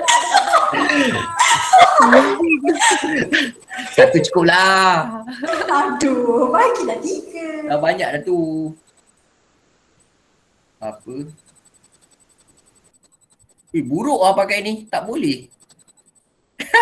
Tak boleh, aku tak nak lah. Cikgu baru belajar menulis Tak, dia word ni tak bagus. Kalau buat whiteboard fee mungkin okey sikit. Kalau tulis kat sini dia tak cantik. Tu macam payah. Tak payahlah. Memalukan. Korang tulislah sendiri Singapura, Sarawak dan Sabah. Okey. So ini soalan nombor 2. Okey. Ini simple je. Saya nak minta korang cari isi penting tau. Ini soalan 2. Namakan negeri yang berpisah dengan Malaysia pada Ogos 1965 dan nyatakan alasan negeri tersebut berbuat demikian. Okey, kalau awak periksa soalan ni betul-betul, kehendak soalan ni nak apa sebenarnya? Apa kehendak soalan ni? Dia nak minta apa?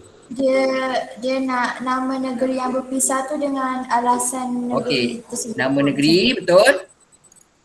Dan alasan. Alasan. So dua benda ni mesti awak bagi dalam jawapan soalan ni So nama negeri ni tahu tak korang? Agak-agak. Okey, so kita dah jumpalah jawapan dia. Okay, jawapan negeri yang berpisah dengan Malaysia pada tahun tersebut ialah Singapura. Ini dah dapat markah lah. Kerana ni kita sebab nak bagi alasan. Kerana pemimpin Singapura iaitu Lee Kuan Yew tidak berpuas hati dengan peranan Singapura yang terhad. Ada markah tak kat sini? Ada. Kat mana? Pemimpin Singapura tidak berpuas hati. Sorang. Siapa nak? Sarah. Boleh tak? Cuba. Apa jawapan dia? Nak highlight kat mana tu? Saya perlu highlight kat mana? Tanda kat mana? Sarah jawablah. Okey, Syafiqah Alias lah. Cuba Syafiqah. Saya nak dengar suara dia dulu. Syafiqah Alias. Ya, cikgu. Cuba markah yang kedua kat mana sebenarnya? Topik ni awak belum belajar sorry. Kelas, topik ni awak belum belajar. Topik ni topik bab 6. Okey, tak apalah. Saya tak minta awak lah. Saya bagi je jawapan. Sorry. Saya takut soalan bab 5 nanti kan menjangkau soalan bab 6 sekali tau. Sebab dia saling kait. Bab 5 dengan bab 6 dia saling kait saling berhubung. So, tak apa kat sini saya highlight je. Okey, awak alert lah So, yang mana dapat markah. Okey, pertama kat sini Singapura. Awak dah bagi jawapan. Lee Kuan Yew tak berpuas hati dengan peranan Singapura yang terhad. Peranan Singapura yang terhad. Sebab kerajaan Singapura kata, kerajaan Singapura ni macam seolah-olah dia tak ada kuasa yang banyak. Peranan dia tak banyak dalam usaha nak memajukan negara. Sebab dia fikir kerajaan Kuala Lumpur terlalu kontrol segala-galanya. Itu memang perlulah memang of course lah. Kerajaan persekutuan perlu lebih peranan dia lebih besar berbanding kerajaan negeri. Yang itu awak kena tahu itu awak kena tahu. Peranan kerajaan persekutuan, kerajaan pusat itu perlu memiliki kuasa yang lebih besar berbanding kerajaan negeri. So kerajaan Singapura memang tak boleh nak ada kuasa yang banyak sangat lah. Itu antara sebab lah. Okay, selain itu terdapat konflik antara kepimpinan Lee Kuan Yew iaitu PAP dengan Parti Perikatan. Okey, konflik antara PAP dengan Parti Perikatan yang dipimpin oleh Tunku Abdul Rahman. Selain itu juga Lee Kuan Yew menjalankan kempen Malaysia. Kempen Malaysia ni antara sebab lah. Malaysia tak berpuas hati sebenarnya. Yang memperjuangkan hak sama rata untuk semua kaum. Sebenarnya zaman itu Lee Kuan Yew cuba nak Lee Kuan Yew ni seolah-olah macam nak mempertikaikan kedudukan istimewa orang Melayu. Itu sebab tu orang Melayu pemimpin orang Melayu zaman itu tidak berapa suka dengan Lee Kuan Yew sebab Lee Kuan Yew cuba melancarkan kempen Malaysia, parti PAP dia. Dalam pilihan raya dia nak itu antara orang kata kempen utama dia lah kalau kamu rakyat Malaysia memilih saya sebagai pemimpin yang akan mengetuai kerajaan pusat, kerajaan Malaysia, kami akan memastikan semua kaum memiliki hak sama rata. Macam tu. Jadi bila dia mainkan isu itu, pada zaman itu kita baru lepas merdeka kan, isu tu benda tu sensitif. Mungkin orang kata kepimpinan UMNO ni masa tu macam tak berapa sukalah dengan apa yang cuba Lee Kuan Yew perjuangkan. Itu antara sebab alasan kenapa kita terpaksa berpisah dengan Singapura. Yang menimbulkan keresahan dalam kalangan penduduk. Seterusnya Singapura tak berpuas hati tentang cadangan tambahan cukai yang dikenakan terhadapnya. Singapura tak puas hati, besarnya. Singapura tak puas hati dengan tambahan cukai. Ini topik bab 6 tau. Tak apa, kita belajar sekali alang-alang Okey, Singapura tak berpuas hati tentang cadangan tambahan cukai. Dia cuba nak, orang kata, kerajaan Singapura ni, Lee Kuan Yew ni, orang kata nak tak puas hati lah, tak puas hati dengan kerajaan Malaysia. Kenapa kerajaan Persekutuan mengenakan cukai yang tinggi kepada kami, nak mengenakan pelbagai jenis cukai. Jadi Singapura banyak komplain. Boleh faham tak? Kerajaan Singapura banyak komplain terhadap kerajaan Malaysia masa tu. Jadi kerajaan Malaysia ni tak tahan sangat. Singapura ni banyak sangat komplain. Okeylah, kamu keluarlah daripada kami. Keluarlah daripada Persekutuan Malaysia. Okey, itu antara sebab lah. Okey. Dan juga kenapa berpisah dengan Malaysia. Seterusnya, Singapura mendesak pembukaan pasaran bersama disegerakan. Singapura ini antara sebab lah. Singapura mendesak sangat kepada kerajaan Malaysia, kerajaan Kuala Lumpur, mendesak pembukaan pasaran bersama disegerakan. Nak cepat je. Tolonglah kan, kerajaan Singapura tegur kepada kerajaan Kuala Lumpur. Kerajaan Kuala Lumpur tu kerajaan persekutuan lah. Tegur kepada kerajaan Kuala Lumpur agar buatlah open market. Open market tu pasaran terbuka, senang kata pasaran bersama. Segera disegerakan, segera dibuat. Okey. So terlalu mendesak, terlalu memaksa. Kita kerajaan persekutuan pun masa tu tak berapa berkenan dengan permintaan yang bukan-bukan daripada kerajaan Singapura. Alright. So di samping itu juga, Singapura mengenakan kadar faedah daripada sebahagian pinjaman sebanyak 150 juta kepada kerajaan persekutuan untuk pembangunan Sarawak dan Sabah. Okey, boleh faham tak ni? Singapura mengenakan kadar faedah, okey, terhadap pinjaman sampai sini pun okey. Ini isi dia sampai sinilah, okey, dah cukup lah. Singapura mengenakan kadar faedah. Awak tahu tak faedah tu apa? Faedah tu bunga, interest bank. Macam tu lah, faham? Bunga bank tu kan. Loan bank tu kan, apa interest dia tu. Okey, so Singapura mengenakan kadar faedah sebahagian daripada pinjaman dia. Dia pernah bagi pinjaman kepada kerajaan persekutuan 150 juta tujuannya untuk nak membangunkan Sabah Sarawak. Tapi Singapura mengenakan kadar faedah.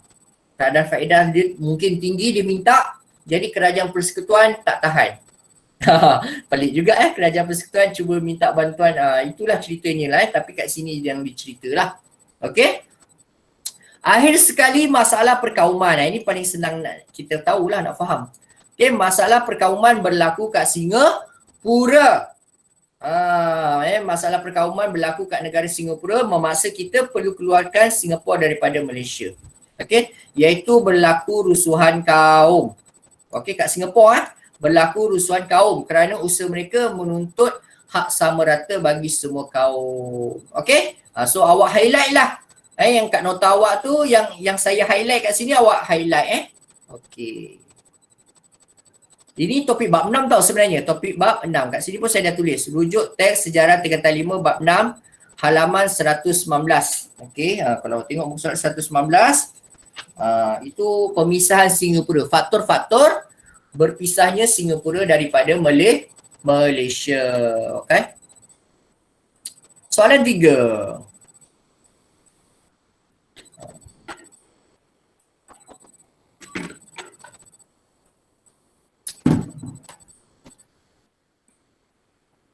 Okey, kalau boleh, saya memang dah bagi soalan, siap bagi jawapan tau. Okey. Kalau awak nak kukuhkan lagi daya ingatan awak kena rajin-rajinkanlah diri untuk salin balik kat testpad, gunakan ayat lengkap. Okey. Macam ni contoh soalan. Idea rancangan pembentukan Malaysia mendapat sokongan British. Berikan penjelasan anda. Okey. Kenapa rancangan pembentukan Malaysia ni dapat sokongan? Dapat sokongan British. Kenapa dapat sokongan British? Awak kena bagi sebab lah. Kenapa British sokong pembentukan Malaysia? Awak kena bagi sebab dia. Okey, kenapa British sangat menyokong usaha membentuk Malaysia ini? Pertama, kerana British percaya. British menyokong pembentukan Malaysia kerana macam itulah saya nak mulakan ayat. British menyokong pembentukan Malaysia kerana mereka dapat membentuk satu tanah jajahan yang besar. Membentuk satu tanah jajahan yang besar. Itu antara sebab kenapa British sangat menyokong pembentukan Malaysia. British sangat menyokong pembentukan Malaysia sebab dia kata dapat membentuk satu tanah jajahan yang besar. Okey. Sebab masa itu tahun 60-an walaupun kita dah merdeka, sebenarnya kita dah merdeka lah. Okay, tapi pengaruh British itu masih tebal kat negara kita. Pengaruh British tu masih kuat kat negara kita. Dan kita pun banyak mengamalkan dasar pro-Barat, pro-Britain. Okay, pro-Britain Kita apa-apa pun kalau nak bunyi apa tu? Okay, kalau kita nak buat sesuatu, nak buat perubahan pentadbiran, kita banyak rujuk kepada negara Britain. Okay, negara tuan kita dulu. Okay, sebab dia ada pengalaman pentadbiran. Kita tak ada pengalaman pentadbiran. Yang melatih pemimpin kita nak mentadbir sebuah kerajaan pun Britain. Britain yang latih pemimpin-pemimpin kita. Alright. So yang kedua, kenapa British sangat sokong pembentukan Malaysia? Sebab memudahkan pentadbiran British. Bila kata Tanah Melayu, Sarawak, Sabah, Singapura menjadi satu pentadbiran, okey, maka itu memudahkan pentadbiran British sebenarnya. Okey? Sebab British masih merasakan Tanah Melayu, Singapura, Sarawak, Sabah macam kata wilayah jajahan dia. Dia berasakan feeling begitu. Itu yang dia rasakan walaupun kita dah merdeka ketika itu. Okey, yang ketiga, kenapa rancangan pembentukan Malaysia dapat sokongan British? Kerana potensi ekonomi. Okey, British melihat kalau Malaysia itu dapat dibentuk, dapat melihat potensi ekonomi ataupun dapat meningkatkan ekonomi. Itu bahasa mudahnya.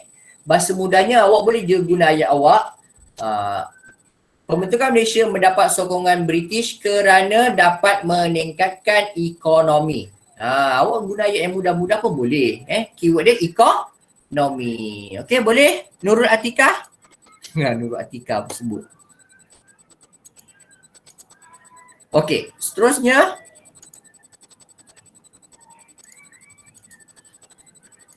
Kenapa 19 orang je? Yang lain mana ni? Terkubur ke? Cikgu. Ah, Sebenarnya yang tadi tu yang saya bagi jawapan tu, Abdul Arif ada jawab tadi kat chat. Abdul Arif. Oh, saya belum tengok chat ni. Tak apa. Ada ke? Oh, ni Sabah, Sarawak, Singapura ke? Tapi kenapa ada ke Abdul Arif? Ke? Macam tak confident je ke ni. Disebabkan Nurin Kristina. Bagi dia sekali. Disebabkan Abdul Arif mendapat backup besar. So, saya kena bagi Abdul Arif juga lah. Okey. Saya pun jawab juga. Okey, so saya sambung isi tadi. Okey, kenapa pembentukan Malaysia dapat sokongan British untuk membentuk satu entiti politik dan ekonomi? Kemudian untuk mencapai usaha dekolonisasi, untuk menjamin keselamatan wilayah-wilayah, untuk mengatasi ancaman komunis seperti Singapura dan Sarawak. Sebab Singapura ni kalau tak gabung dengan Malaysia masa itu, mereka bimbang jadi pusat kegiatan komunis. Ingat lagi tak? Kalau Singapura tak join Malaysia, mereka bimbang Singapura ni akan jadi pusat kegiatan komunis. Kat Sarawak ada CCO. Ada kumpulan CCO ni. Jadi dia orang risau. Sebab tu dia orang cuba pujuk Sarawak untuk menyertai Malaysia. Okey, last sekali, kenapa British sangat menyokong pembentukan Malaysia? Kerana dapat mengukuhkan pertahanan British. Okey? So kalau keluar soalan ni, awak tinggal ingatlah, faham dan ingat. Okey, yang soalan keempat. Apakah nasihat majalah Imam untuk penduduk tempatan? Boleh type kat ruangan chat.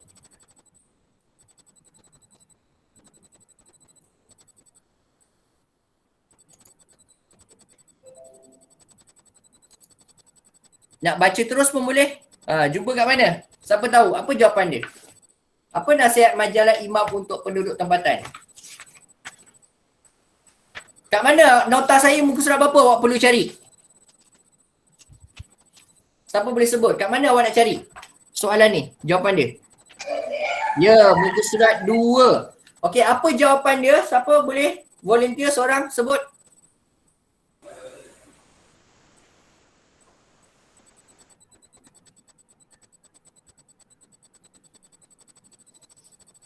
Tak ada? Tak ada wakil ke?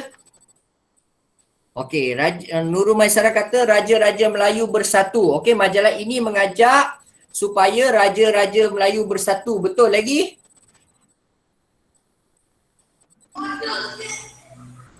Apa lagi? Pendidikan orang Melayu perlu ditingkatkan. Okey, betul. Okey, itu yang kedua. Nasihat majalah Imam kepada masyarakat kita. Iaitu pendidikan orang Melayu perlu ditingkatkan. Yang ketiga, ada 3 isi. Ya, ekonomi orang Melayu pun ditingkatkan. Raja-Raja Melayu perlu bersatu dan pendidikan serta ekonomi orang Melayu perlu ditingkatkan. So ada 3 markah. Sorry, tangan tak laju nak type. Okay, so macam mana awak nak mulakan ayat? Nak mulakan ayat bagaimana? Nasihat majalah Imam untuk penduduk tempatan menyeru kepada agar Raja-Raja Melayu bersatu. Selain itu, menggesa pendidikan orang Melayu dan ekonomi orang Melayu ditingkatkan. Okay. Macam itulah ayat dia. Itulah saya type kat sini biar nampak sikit. Contohlah boleh edit ke sini? Sini tak boleh. Okey, saya pergi sini lah.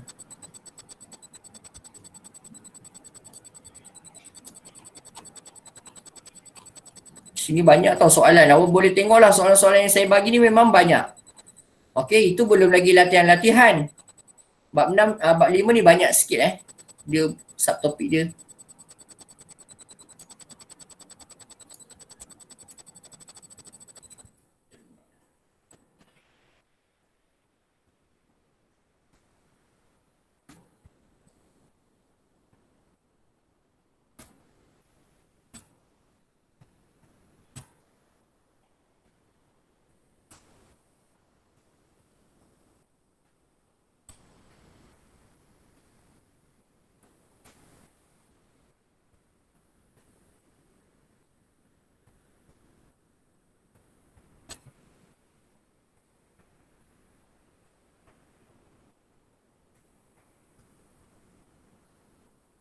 Okey.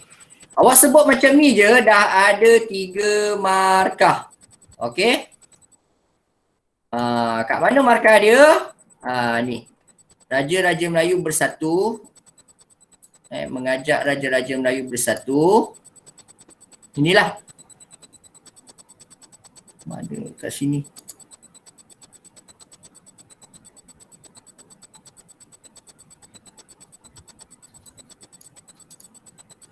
Kemudian menyeru pendidikan dan ekonomi.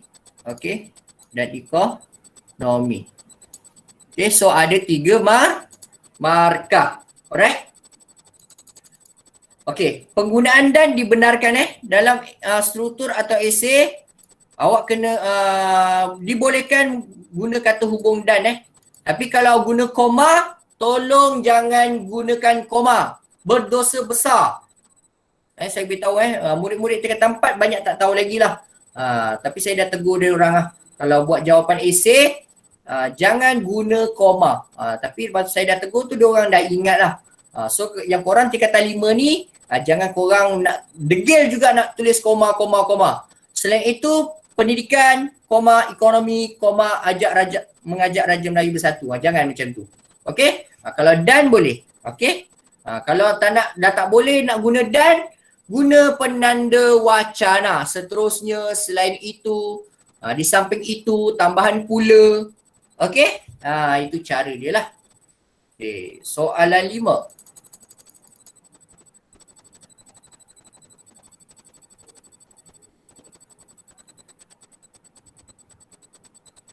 Ni apa jawapan dia? Berapa minit lagi Okey, lagi 5 minit Okey, cuba yang ni soalan terakhir. Ibrahim Haji Yaakob, Dr. Burhanuddin Al-Helmi, Ahmad Bustamam. Ini golongan-golongan nasionalis Melayu Golongan-golongan nasionalis Melayu zaman British, mereka ni dianggap golongan radikal Melayu. Okey, Ibrahim Haji Yaakob ni kalau ingat lagi topik form 4 awak belajar zaman tingkatan 4, sejarah tingkatan 4. Ibrahim Haji Yaakob ni pemimpin Kesatuan Melayu Muda KMM. Dr. Burhanuddin Al-Helmi pemimpin PKMM. Parti Kebangsaan Melayu Malaya. Ahmad Bustamam pemimpin API, Angkatan Pemuda Insaf. Menurut raja di atas, apakah cita-cita yang mereka mahukan dalam rancangan mereka membentuk kerajaan bersekutu? Apa jawapan korang? Menggabungkan tanah Melayu dengan Indonesia. Okey, betul. Menggabungkan tanah Melayu dengan Indonesia. Okey, saya atau ada lagi tak istilah lain? Ini yang saya tahu. Tapi diorang nak gabungkan dengan Indonesia kan, tapi tak jadi sebab Indonesia dah merdeka dulu. Betul. Itu jawapan yang bawah dia tau. Jawapan yang bawah. Okey, kejap Okey, apa istilah negara mereka tu? Bila Indonesia dengan Malaysia, tanah Melayu itu digabungkan, apa istilah negara tersebut? Konsep Melayu Raya ke? Apa dia? Konsep Melayu Raya. Ya, betul. Itulah sebenarnya jawapan dia. Okey, so saya buat tulis kat sini. Cita-cita mereka ialah ingin menggabung.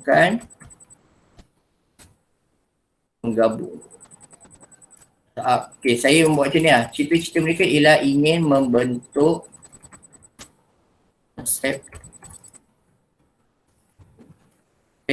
konsep Melayu Raya yang terdiri daripada tanah Melayu dan Indonesia. Okey.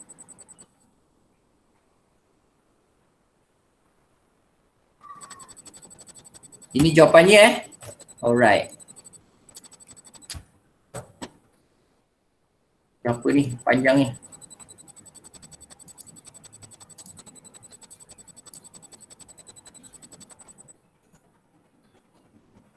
Konsep Melayu Raya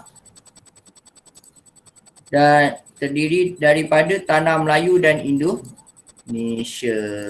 Okey. Kenapa jadi macam ni Okey.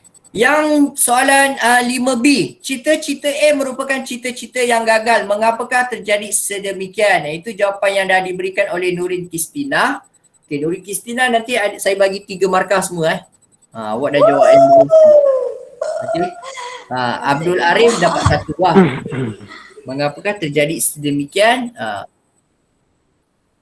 Cita-cita tersebut gagal kerana Presiden Soekarno telah mengisytiharkan Indonesia kemerdekaan Indonesia dengan lebih awal. Untuk Republik Indonesia.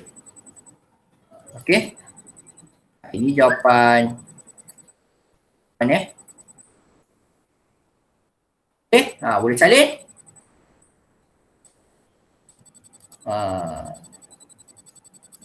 Cita-cita tersebut gagal mereka bertiga ni, pemimpin-pemimpin Melayu, nasionalis Melayu ni, cita-cita diorang nak membentuk Melayu Raya ataupun nak gabungkan tanah Melayu dengan Indonesia gagal. Sebab apa gagal? Sebab Presiden Soekarno telah mengisytiharkan kemerdekaan Indonesia dengan lebih awal pula. Tak ada seorang pun tegur saya. mengisytiharkan kemerdekaan Indonesia dengan lebih awal. Alright, itu isi dia. Iaitu dengan membentuk negara Republik Indonesia. Republik tu maksudnya tak ada sistem beraja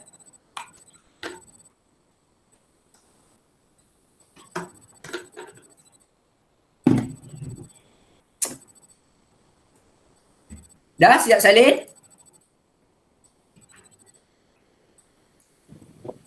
Ya. Alright.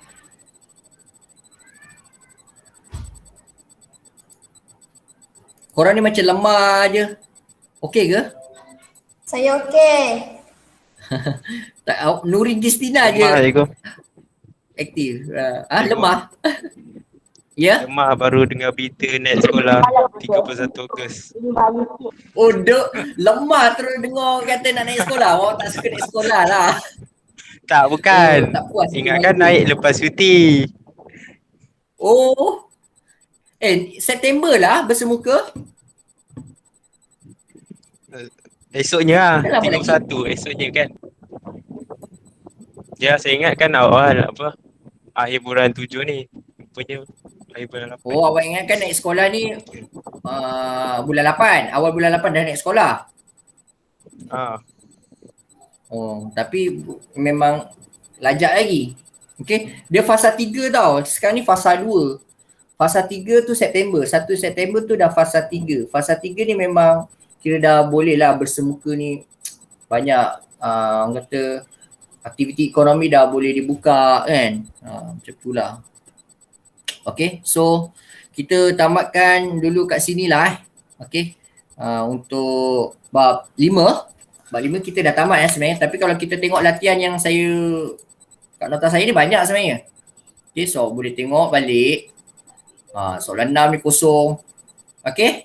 Kena fikir apa jawapan dia ni. Ni nantilah saya bincangkan dengan korang. Okay. Mengapakah idea pembentukan Malaysia itu wajar dilakukan? Okay. Ni sebenarnya soalan ni senang je. Okay. Faktor-faktor je. Rasional pembentukan Malaysia. Okay. Ni saya dah bagi jawapan dah. Boleh tengok